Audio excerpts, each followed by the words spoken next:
Live from downtown Detroit, Local 4 News at 5 starts now. It's going to get worse before it gets better. Today, Michiganders paying an average of $4.24 for a single gallon of gas. Topping our news at 5, to combat those skyrocketing prices, Governor Whitmer is asking for the federal gas tax to be repealed. Then today, state lawmakers are calling for the state gas tax to be temporarily paused. We broke down the numbers to show you what that would actually mean. This is all based on filling up a 15-gallon tank. If the federal gas tax was halted, you'd save $2.70 on a full tank. If the 27-cent per gallon state gas tax was paused, drivers would save about $4. Repealing both would definitely make a difference. That would cut $6.75 off the total. Let's bring in Victor Williams, who's live downriver with how this could get done and what drivers think about it. Victor? Yes, Devin and Kimberly, the House just voted to pass this bill hours ago, and now the Senate is going to have to vote on this upcoming Monday. Either way, these drivers just want some relief here at the pumps, no matter how it's done. It's insane how they've gone up so fast. Like, I remember probably a couple weeks ago, it was $1 less. Everyone is feeling the agony of having to fill up at the tank, even State Representative Joe Bellino. Who would have thought yesterday morning that I would be waiting in line to get $3.89 gas for 5 minutes to get my gas? Today it's $4.25, $4.39. Today's Senate Majority Leader Mike Shirkey and Speaker of the House Jason Whitworth announced a newly proposed plan to remove Michigan's 27-cent gas tax for the next 6 months. Ultimately, it will save drivers millions. It's about $750 million. We have the money now, and it would be the state portion of gas tax, not the sales tax. But where does the 27-cent state gas tax usually go? State Representative Bellino says it trickles down to a number of places. It goes to roads, it goes to infrastructure stuff. The sales tax is broken down to even more pockets to go in, like schools and stuff, and healthcare.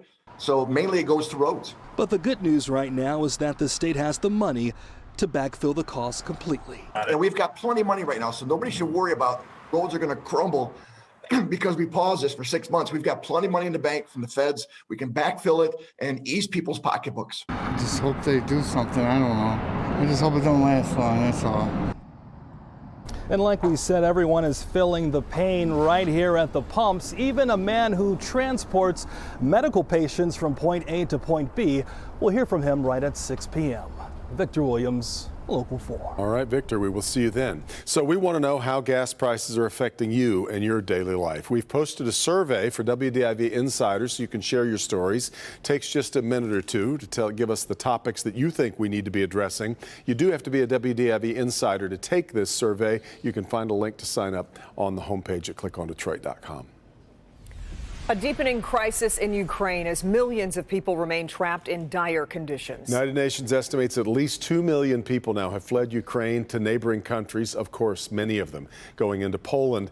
Russian forces have blocked a lot of the evacuation efforts, and the latest agreement to allow them to evacuate has been met with a lot of skepticism. Today, Secretary of State Antony Blinken questioned Poland's proposal to send fighter jets to Ukraine. That would require Poland to give them to the U.S., and then the U.S. would transfer them to Ukraine. We have to work through the specifics of these things going forward. And it's not simply clear to us that there's a substantive rationale for doing it in the way that was put forward yesterday. Meanwhile, the U.S. will send 2 high-end air defense Patriot missile batteries to Poland. Private companies also hitting back at Moscow. Starbucks, McDonald's, Coca-Cola all join a growing list of Western companies pulling out of Russia. Our target is not to hurt the Russian people. It is to squeeze President Putin and the leadership around him. But what the impact is certainly having a devastating impact on the Russian economy. Now, over on Capitol Hill, the House set to vote on a massive $1.5 trillion spending bill, and that includes sending more than $13 billion in support to Ukraine. Lawmakers under pressure to pass the bill in both the House and the Senate ahead of Friday because that's the deadline to avert a government shutdown. Today, Michigan Attorney General Dana Nessel announced the first criminal charges in the state's investigation into the Boy Scouts of America. It's a former Macomb County troop leader facing a number of counts of criminal sexual conduct. Let's get to Megan Woods to break down the charges. Megan. Yeah, so the Attorney General's office has been working with state police for months, and they say that these first charges are coming from 2 victims. These are people's lives, and we are determined to investigate. Since June, investigators have been sifting through tips going across state lines, and it hasn't been easy. This is a hard conversation to have. For me, being a male, listening to a male victim, putting my place, my shoes on, and thinking that way too, it's tough for all of us. Investigators say Mark Chapman was a scoutmaster and heavily involved with the Church of Jesus Christ Latter-day Saints, both in Macomb County. This was before he moved to New York in 2007. He's charged with 8 counts of second-degree criminal sexual conduct, CSC, and 2 counts of first-degree CSC. CSC first degree and third degree in the law is penetration crimes.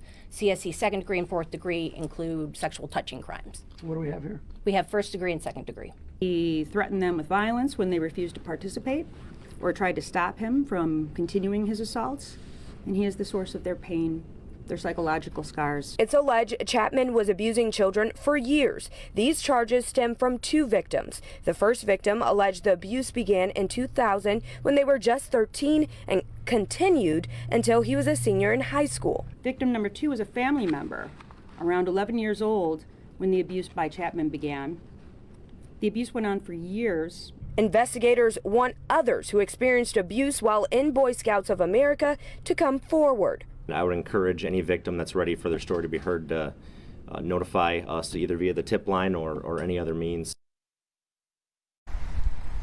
And he says they are ready to listen. That tip line to call is on your screen, 844-324-3374. Tips can be anonymous. And the Attorney General's office says that Boy Scouts of America is working with them. They are providing that paperwork that they need.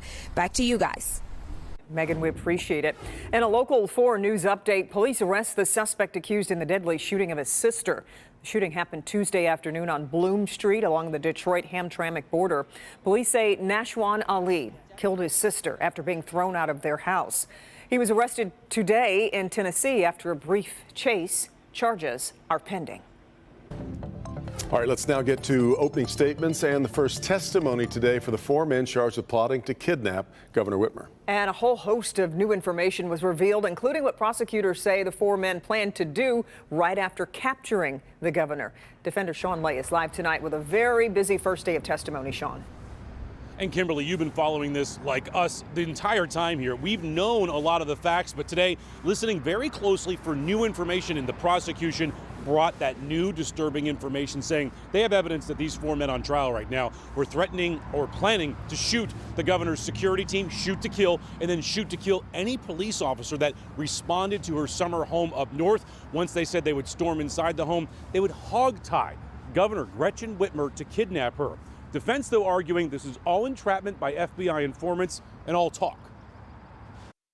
Federal prosecutors call Wolverine Watchman member Adam Fox a key leader of the group of men charged with plotting the violent and deadly kidnapping of Governor Gretchen Whitmer. Fox and others were angry over how they saw the governor limiting freedoms with COVID mandates and shutdowns. But today, the jury heard from Fox's attorney, who called Fox a pot-smoking misfit who was basically homeless and broke. Fox's attorney insists Fox did not commit a crime. However, during the trial's opening statements, prosecutors revealed new details saying Fox, Barry Croft, Daniel Harris, and Brandon Caserta sent messages to one another about alleged plans to violently storm the governor's summer home, shoot and kill her security team, and shoot any police officers they encountered. One secret message from the men read, quote, "It's going to be a nightmare. It's going to be a shootout." Prosecutors boiling down their case this way, saying, quote, "What you have is that defendants agreed, planned, trained, and were ready to break into a woman's home as she slept with her family in the middle of the night, and with violence and at gunpoint, they would tie her up and take her from that home. And to accomplish that, they would shoot, blow up, and kill anybody who got in their way." The first witness in the trial called today FBI agent Todd Ronick. The FBI was tipped off that the men were talking about planning the kidnapping. The FBI then started gathering information from confidential informants who infiltrated the group. Defense attorneys pointing out that some of those informants have criminal records. back here live now, live at 6 o'clock. Much more on this. The first testimony from the FBI agent to take the witness stand, and also prosecutors using the defendant's own voices in court, letting the jury hear their own voices from taped conversation of them making plans. They say these plans were very real to allegedly kidnap Governor Whitmer. Much more at 6 o'clock. Back to you. A lot of new information revealed today in court. We'll see you at 6, Sean. Thanks. Tonight at 7, Detroit Mayor Duggan set to deliver his annual State of the City address. If it's anything like years past, not so much an address as a free-flowing PowerPoint presentation. Mara McDonald is going to be covering that for us tonight. Let's get to her with a bit of a preview of what we expect to hear tonight. Mara. Hi, Devin. As has become the mayor's custom, he's taking his show on the road. This time it's going to be to GM's Factory Zero. And you know, Duggan is one of the few politicians that actually puts meat in these addresses. So let me tell you what I'm looking out for. Number one, the Packard plant, one of Detroit's last remaining mega eyesores. I expect to hear from the mayor tonight about plans to try and give that property a new life, as well as a crackdown on commercial blight. Number two, this city is awash in federal dollars from the American Rescue Plan. How to maximize those dollars and help Detroiters move into better paying jobs. And finally, new program out of the land bank dealing with vacant lots. And as a reminder, Devin and Kimberly, tonight's address is going to be strictly virtual. You know, pre-COVID, this whole address was a big to-do for Detroit and, quite frankly, Metro Detroit's political class, who would all come out. This year, they have still decided to keep it virtual. We're live on Detroit's East Side. I'm Mara McDonald, Local 4.